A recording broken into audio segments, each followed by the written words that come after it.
Good afternoon. Thanks for joining me today. I wanted to do a video of a real estate photography job shadow.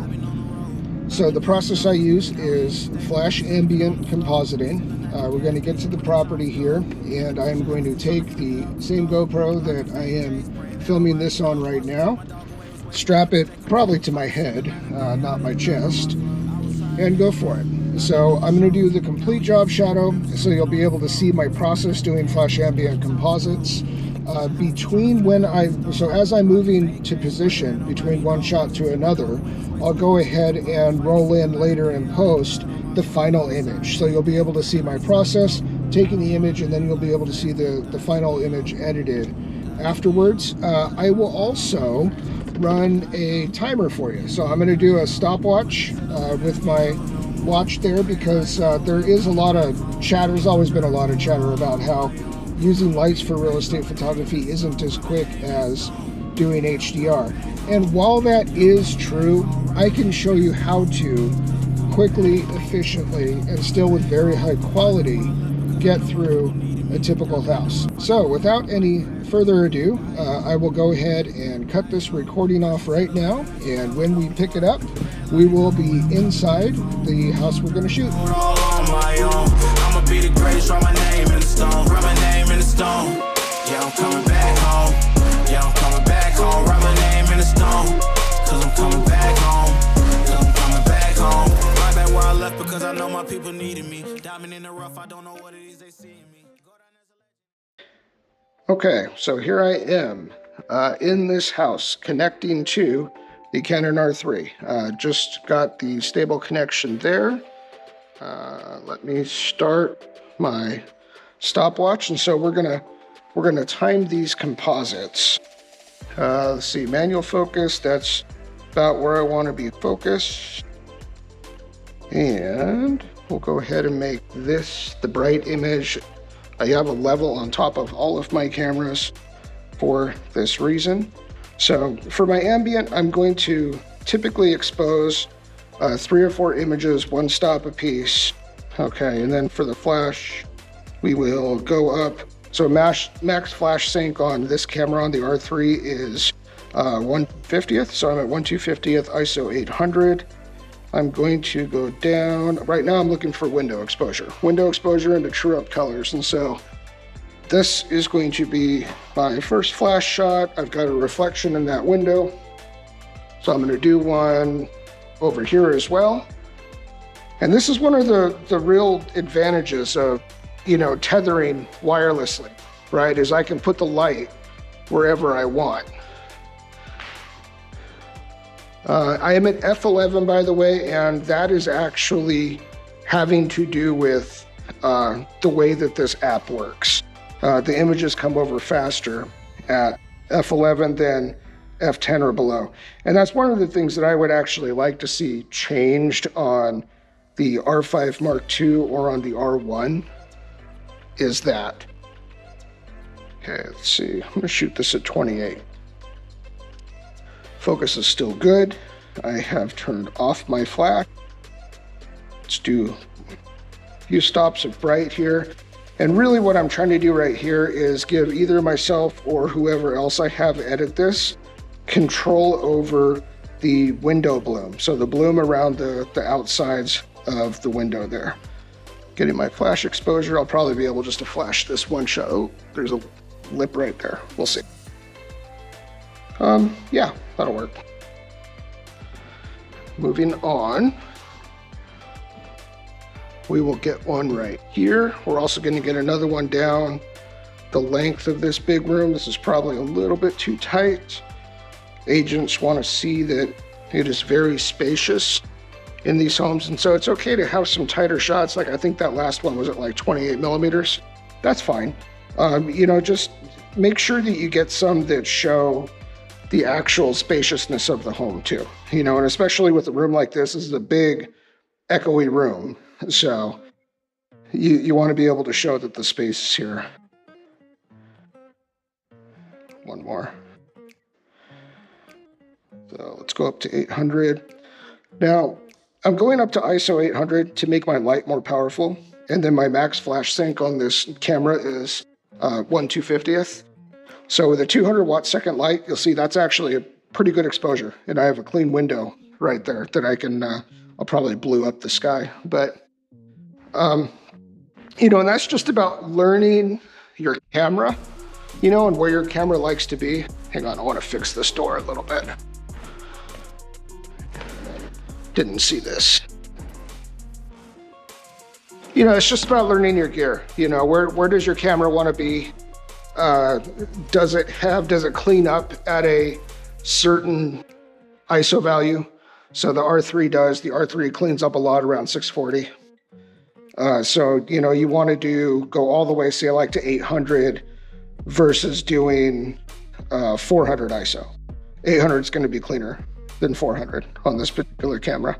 And they're all different, you know, and so that's why you just want to learn what you have and work with that. Okay, gonna do ambient here. So you'll see the pattern that I'm doing here. Let me frame this a little bit differently. Pattern I'm doing here. I'm taking ambient shots. I can see right there, I'm still in focus.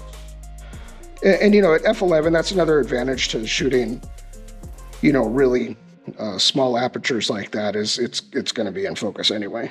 You know, you don't really have a problem with that. We're shooting f11. A little bit brighter, that's good. So with this one, I'm going to have a flash reflection in the window right there, which you will see. And so what I'm going to do is I'm going to have both of these shots, right? And then in post, mask them against each other. That one's pretty clean, actually. But, you know, you always want to be shooting for the edit.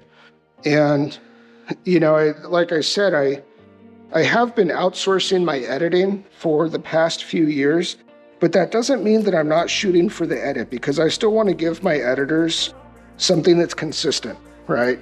So if I'm doing like an ambient bracket and I'm looking for window bloom to be able to say, you know, that bracket is what it is, and then doing a similar exposure on windows every time, my editor can then use the flash shots to not only expose the windows, but to true up the rest of the colors as well. So, you know, and that's the thing really, you know, you have some people that'll say, well, you know, I have trouble with finding editors that, you know, that are consistent. And it's like, okay, but are you giving the editor consistency in the layers that you're giving him or her or them? And they don't really think about that, you know, and I think that's pretty important. You need to be consistent with what you're giving the editors too, if you're going to expect consistent editing in return. Okay. Not sure I like that framing. I like that one a bit better. We're going to do that. So we're going to pull focus back just a little bit on this so we can get all of that sharp. Okay. We will go ahead and take our ambient bracket. We will go up to 800 again because that seems to be working pretty well in this house. 800 at 1/125th. And that's the other thing, you know, it's like when you figure out where, you know, where your exposure wants to be. Watch out for the lamp there. You'll hit your head on it otherwise. You know, like I know that the paint color on this house versus, you know, what's going on outside, I want to be about 1/125th on the window. Okay. Need a shot of this room going like this.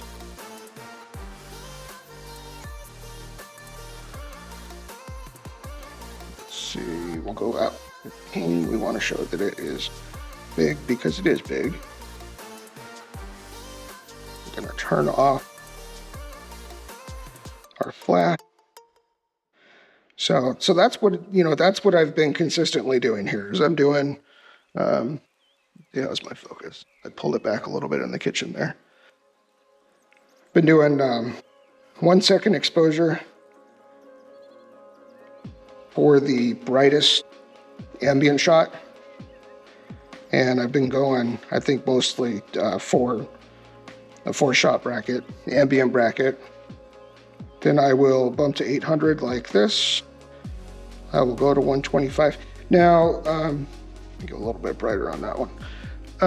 Here's the thing, okay? I mean, don't don't take these numbers, right, that I'm doing right now and see that looks good. But don't take these numbers and say, oh, well, these, you know, this is the magic settings formula. It isn't. I mean, that's what light over there.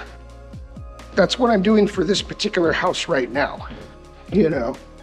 And yeah, I can pretty quickly figure out how to do it because I've been doing this a long time, you know? So especially someone, you know, junior to the experience that I have doing this, it may take you a bit more trial and error to figure that out, you know? So don't just, you know, copy and paste my settings and think that everything's gonna look awesome, you know, because it might not. You might need to figure it out for yourself. And you know, these settings are gonna look terrible on another house. You know, it's not gonna be any good there. I don't really like this shot, but you know, I've learned a while ago to just shoot everything, and that way you aren't going to get a call say, hey, did you get, you know, from that corner looking back toward. So, you know, it doesn't really matter much if you like it or not. I'm going to go up to 1250 ISO.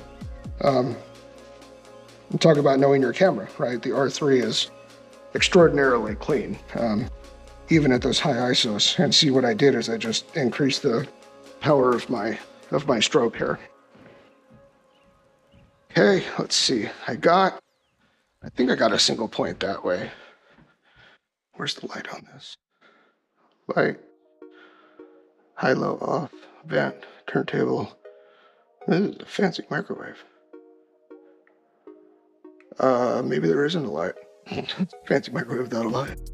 Oh no, there isn't. It's kind of odd. Most, even the cheap ones usually have lights on them. Okay, I'm gonna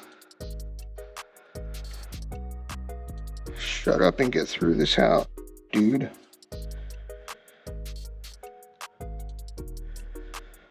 There's a lot of dynamic range in this shot right here.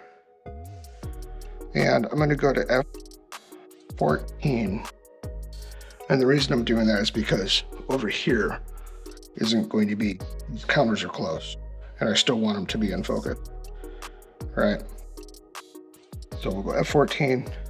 We're going to go to 2 second exposure. See, this one's really pushing the dynamic range here.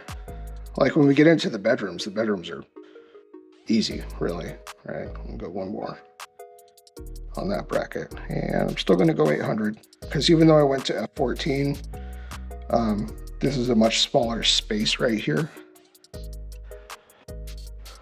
so that flash is still probably going to be pretty appropriate. It's a little bit hot. I might hit that again. That's good for that space over there. And let's go 500 on the flash, 30th. So I'm looking at this window right now. And you know what? An experienced editor will be able to figure that out too. That's better. Okay. Let me turn around at the front door. Well, you know what? Before I do that, I'm going to get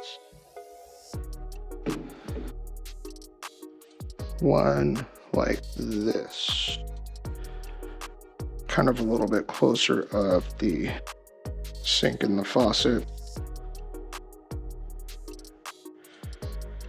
Let's see. Yeah, that kind of works. Works good enough. Good enough for a union job. All right.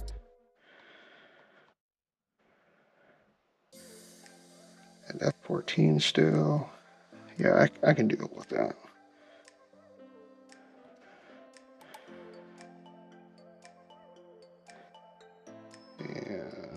let's go 320. And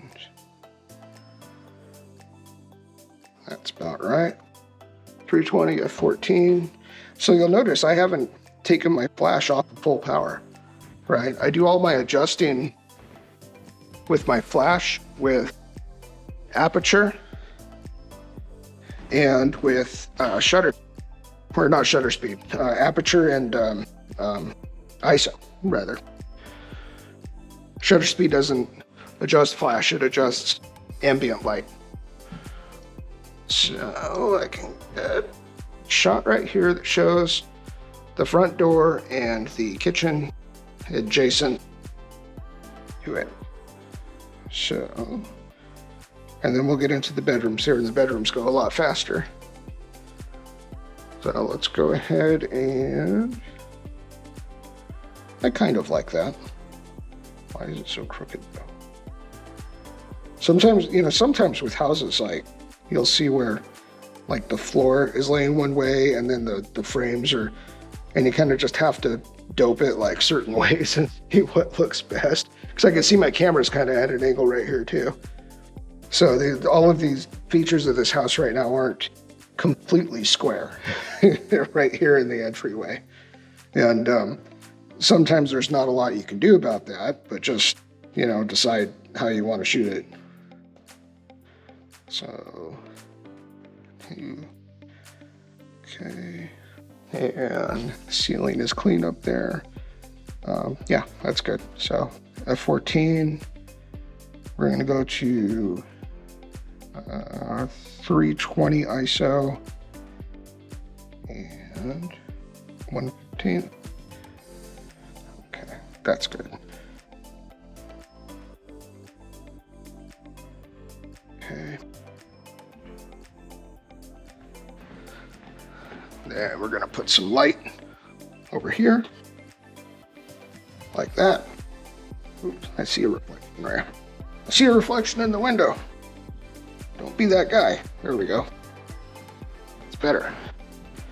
Now I'm not that guy. Okay. We'll start with the master. Hey, look, it's me. Okay. Start with master. This isn't a very big master. It's not a very big house. It's like 1,400 something square feet, but really nice level of finish in this house though. This is a trust sale. So the former owner is recently deceased. And typically with these, it's like family members that will then sell it. And, oftentimes it's like they had multiple kids and nobody can afford to buy anybody else out. So, they sell it and split it up. But apparently in this case, the agent was telling me, it's just neighbors and stuff. Cause I don't know if this guy had anybody, which is kind of sad. Okay. So, and watch, so bedrooms. I don't like see how that closet is not, like if that is square, then the house isn't square. And my level is dead on. So I'm gonna go with the corner of the room and then I will adjust that mirrored wardrobe in post. So, but these go quicker because there's, just not a lot of angles you have to get of an empty bedroom, right?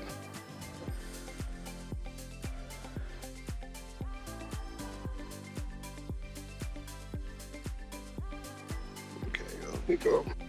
See it again with the flash reflection up there. So I'm gonna go over here and do it again. So that way, see the flash reflection on that one is over by where that outbuilding is, so I can mask, or my editor can mask these two against each other in post. And that's what they will do.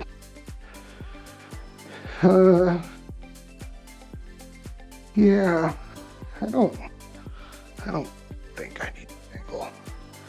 I'm gonna do I'm going to do a 3D tour of this as well. You're not going to come along board with me on that one because it'd be way too long a video there, but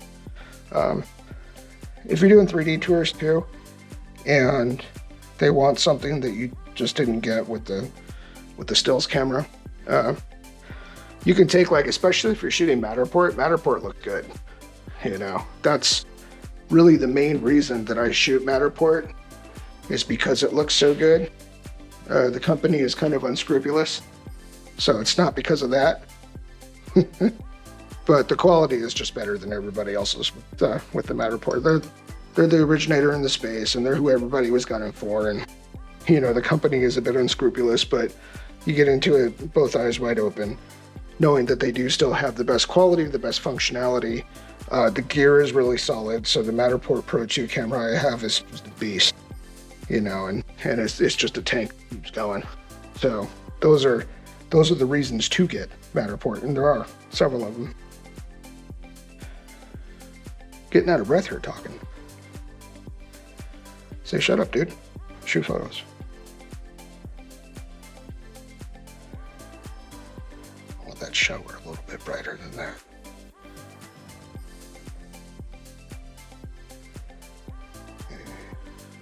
F11, that's probably perfect for in here. So the reason I opened that, oops, and I was at 4 seconds, that's going to be bright.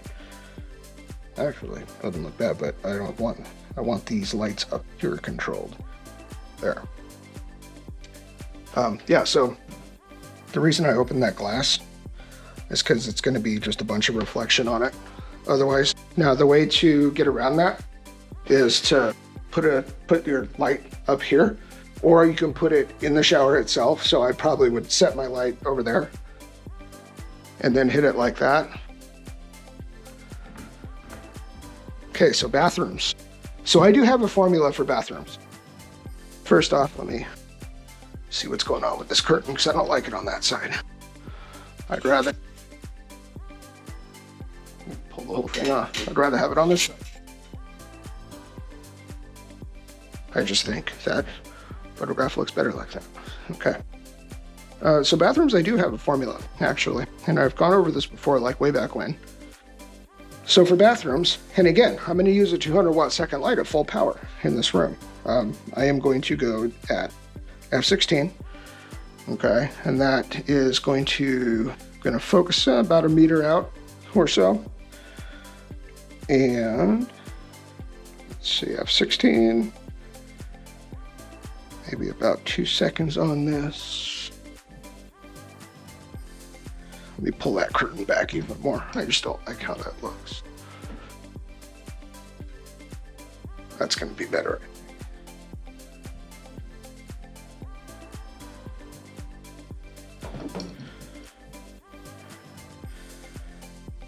Yeah. Good enough. Good enough for a unit job. Okay. So, f16 focus point is about 1 meter, which, you know, is going to give everything in focus. Nothing I can do about the blue light coming in that window. I could actually draw that shade, but I'm going to show you, you know, that's not always practical. So we'll go ahead and shoot this for our flash. Now f16 does a couple things. One thing it does is obviously get everything in focus. The other thing it does is kill the power of my light. So I can use a 200 watt second light and it's not overpowering the room, see? I'm even going to bump up my ISO a little bit. And see, right now I'm looking at the window and I'm looking at that light up there. Okay, so that's good to true up my colors and stuff. Okay, we're nearing an end here. Nearing an end, have last 2 bedrooms left. Going to take a couple detail shots, then we're going to see what our clock is at here. Okay, go back to f11, go back to my focus point near infinity.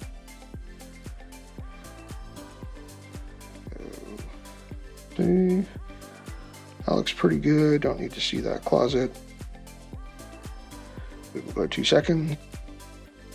And we're going to do some brackets from there. And that room's gonna suck up light, so we'll do 200 on the ISO. See, and that's another thing too, like, you know, when you get to shooting a lot of houses, like, you can kind of just tell by like the paint color and whatnot. Like, so you see I went up to 200, whereas like in some of these other rooms, the size I can shoot at 100 ISO. And that's actually good for the exposure right there. But, you know, you just, with experience, you just are able to tell what rooms are going to suck up light, you know, what colors they're painted and whatnot could be problematic for that. So, see, this is kind of the same kind of room. And it was a little bit dark last time, so I'm going to go up to 320. Well, let me get my frame in right. Let me actually do my ambient first. Because again, consistency, right? I've been doing my ambient first this whole time. Don't want to flop it around on the dude so his layers in Photoshop are now backward. Yeah. Want him to be pleased with your photography.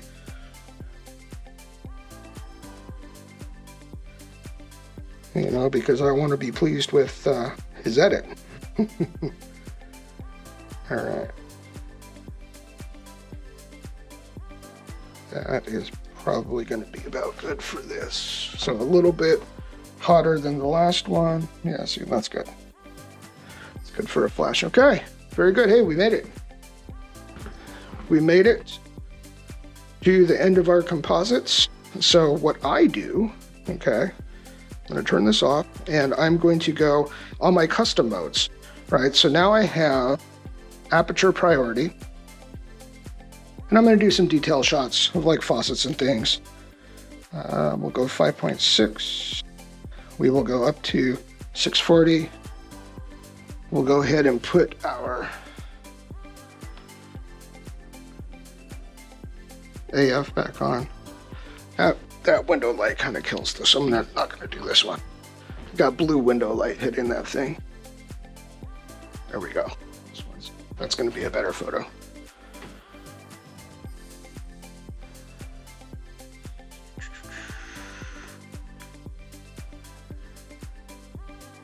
Oops. My flash trigger is still on. Okay. So I see my focus points there. It'll show me. So we'll get a couple of kitchen. Okay, so let me get a couple of this faucet here. So how long do you think we were in here?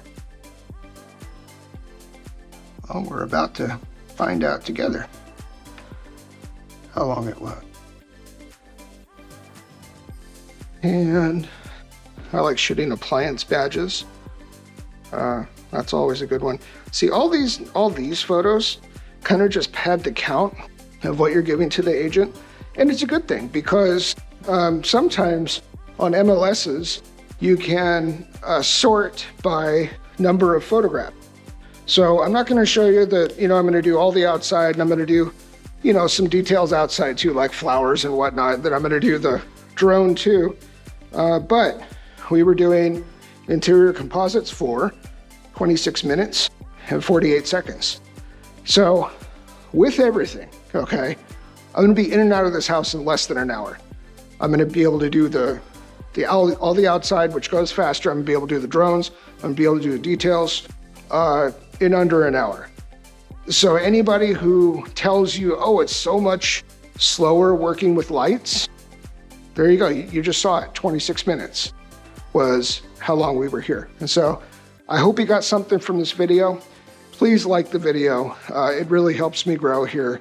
Subscribe if you'd like some more content like this. I can do a tutorial or a job shadow of how I do outside, because I do have techniques about how I do exteriors as well as twilights, aerials, all those kinds of things. So give it a thumbs up and I'll see you soon.